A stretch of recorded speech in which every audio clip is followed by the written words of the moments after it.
out what it is that I do, and I find it's different. I find people out in the country are more open-minded to this than people in the city.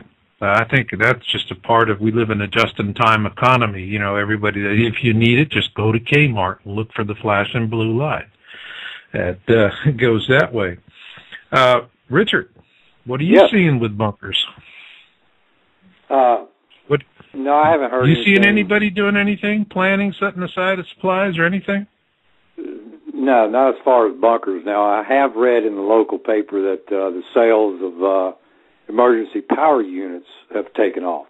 Of course, I live in Hurricane Alley, so that might be a reflection of that more than anything else. But somebody I talk to, they shy away from talking about stuff like this. You know, they have a wife and family to worry about, and they just don't. They're not worried about it, as in the days of Noah. Yeah. You know, the question is how many people would have enough common sense to go up to Noah when he was building the ark and say, you got anything available in the way of a stateroom above the water line? Or, here's a shocker, you know, can I help? No, people are, as people are. Terral, what about you? Are you seeing people really getting serious about their planning, or they're doing that, I'll cross that bridge when I come to it dance? No, the members I help in our survival groups, we have meetup videos. There's a meetup video in those links. And the people join us, and we're using natural underground bunkers. We're using caves and caverns with water supplies. We're going to need that for about 3 months during the summer, before and after the pole shift. That's our plan. Well, now we're seeing the government closing these caves, so what's going to happen there? Well, you're going to commandeer what you need. You identify the threat, and you create the contingency plan, and you execute the plan when you need to. It doesn't matter if there's you break the door down and you get in the cavern whenever the time comes. The solar storms are going to get really terrible, and whenever you see that happening, you better find yourself a cavern.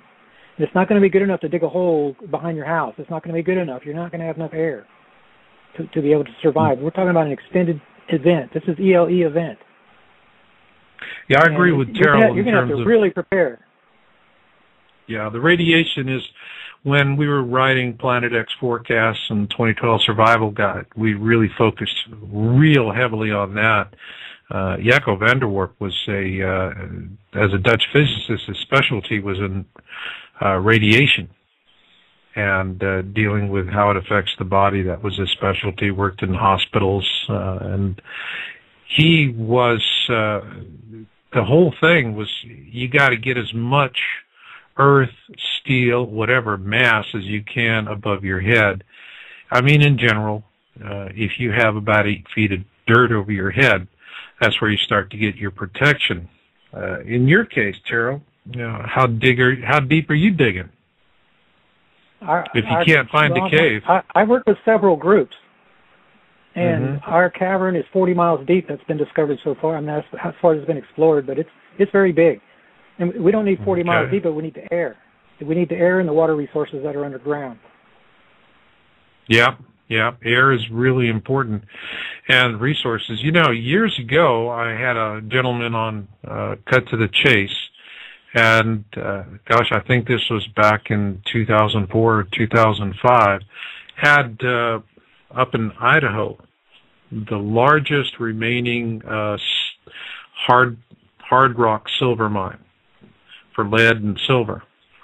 And you know, the funny thing was, when the EPA did the testing of his mine, they said it was poisoning the children in the town. And what they found was that the children in the town actually had less lead in their system than kids living anywhere in any suburb of any major city, Chicago, New York, or whatever. And the EPA was using its extrajudicial powers to literally steal his mine away from him. And then when I was asking him, well, what has this mine really got that in terms of that they would want? And he said it's a perfect bunker. It's 7 levels deep. It's got electrical, plumbing, railway. It's got offices. It's got everything, full working mine. But he said the kicker was that the lower two levels of the mine were completely flooded with pure artesian water. And, the EPA glommed onto that, and they just stole it from them. And a lot of people don't realize the EPA actually is extrajudicial. It means that they can just do whatever they want. And if they serve the papers on you, they can open up your life like a tin can. You don't have any constitutional rights. It's like, they can't. They can go in, open up anything in your life, go to anybody you talk to, force them to compel information. The powers of the EPA, as I learned it, were just breathtaking. So, yeah, I mean, if they're going out and doing that, Terral, you're building your group is going 40 miles underground, and that's an important thing. Papa Bear sitting here saying be 8,000 feet and deep in the mountain. So Papa Bear is wearing belts and suspenders there, and of course there's always the hydroponics. It's interesting. I'm seeing, as we're talking here, guys, I'm looking at the virtual room, and it is they're just on fire there. And one of the big questions right now I see is, how will one grow food in a cavern? And since you seem to be the cavern go-to guy right now, Terral, how do you do that? I'm bringing 1,200 pounds of vacuum-packed rice and every kind of bean you can name, and canned goods, and we're talking truckloads of stuff. Okay. So you guys are you setting aside supplies for people that, you'll pick up along the way, or is it just you and yours? You have to have supplies to join our group. You run out of food, you're out of the group. That's the rule. Wow. That is tough. So you guys let me ask you, if worst comes to worst, and somebody's been sitting hunkered down there with you for 6 months and they run out of food, are you really going to throw them up on the top? Do you think you could do that? Those are the rules. This is survival. Those are the rules. The people with a survival mentality will bring enough food. Those that do not will not survive. If you don't respect this E.L.E. object that's coming in, it's going to kill you. Yeah, no, I definitely agree with that. Well, what I'd like to do now is let's look a little bit into the future. Here we're in that three-ring tent, and the third ring is the future.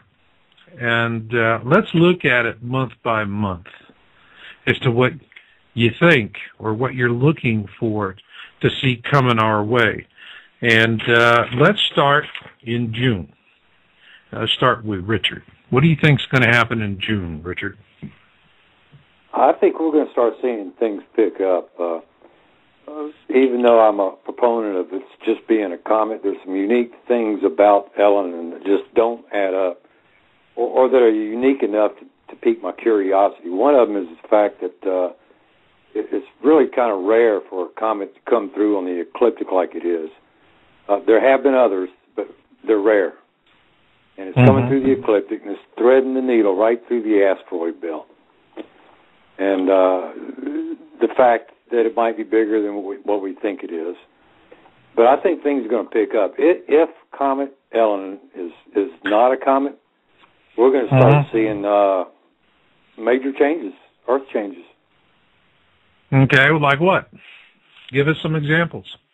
Oh, well. What are you going to be? Well, I tell you what, let's not do that.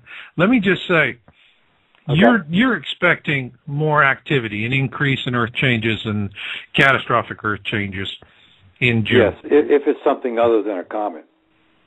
If it's something other than a comet. So right if now, it is a comet, all right. So then what you're thinking is in June, if we're not seeing an uptick in natural disasters, then it may not. Comet.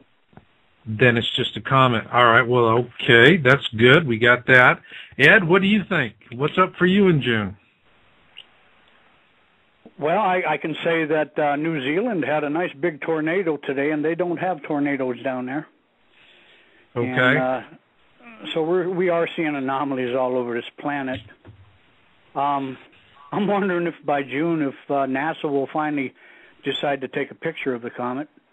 And if they do... Oh, come on, Ed. You know that they got more pictures than Kodak's got film. I mean, it's just, it's not that they can't observe it. Nobody. Well, it's one thing to anybody, and it's one thing to get them. Two different stories. That's right. You know, I mean, NASA just reminds me of Playboy for married men. You ever heard of that? Playboy for married men? Same picture every month, you know. They just don't like NASA is very frustrating. And, I mean, if anybody's expecting help from NASA, boy, you know, we're looking the wrong way. But they've even given two different opinions about this. One was that it was going to miss by 40 million miles, and the other one was we can't guarantee it's not going to hit the Earth. And, wow. Talk about you having your cake and eating it, too. Yeah, they said it both ways. Good Lord. And, somebody came up on the NASA buzz room, and from what I understand, normally it's people that are NASA-related that were on their buzz room, and said they had recalculated the orbit and all that, and that it was going to come within 0.0004617 AU, which works out to about 37,000 miles, which in space is a direct hit. They closed the buzz room down March 6th, and it hasn't opened since. That's a little peculiar. And I hope lack to shop. of any acknowledgement of this rascal. So in June, what do you expect to see? Or what are you going to be looking for in June? I'm going to be looking. I think we're going to see more of what we got right now. I think we're going to have more natural tornadoes disasters and storms that are just seem to be getting bigger and bigger. Yeah. I might throw one thing in on this. I don't know. I'd like to know what the other guys think about it too. Is, well, you even ran a story on it. Is when the Gulf conveyor was basically cut off due to the BP oil spill. And that kept the Gulf from getting rid of its heat. And so the Gulf is very warm right now, and I think we're seeing the results of that due to the fact of all this moisture that's coming up here from the Gulf. And it's just flooding the whole eastern half of the country. And the conveyor is still looped out. I mean, all we got is a loop for the Gulf, and that's it. Well, I think we're coming up for the peak period for tornado season, right? Yes. And, you know, excuse me, fellas, the cell phone, I just have to turn that off. I was wondering what that was. That's I was wondering what that was. Yeah, trust me, it was not NASA calling. Okay, so we're going to see more of these. We're just going to see a lot more of these things coming on. Now, in terms of June, so far, Ed is expecting more natural disasters. Richard's saying if it's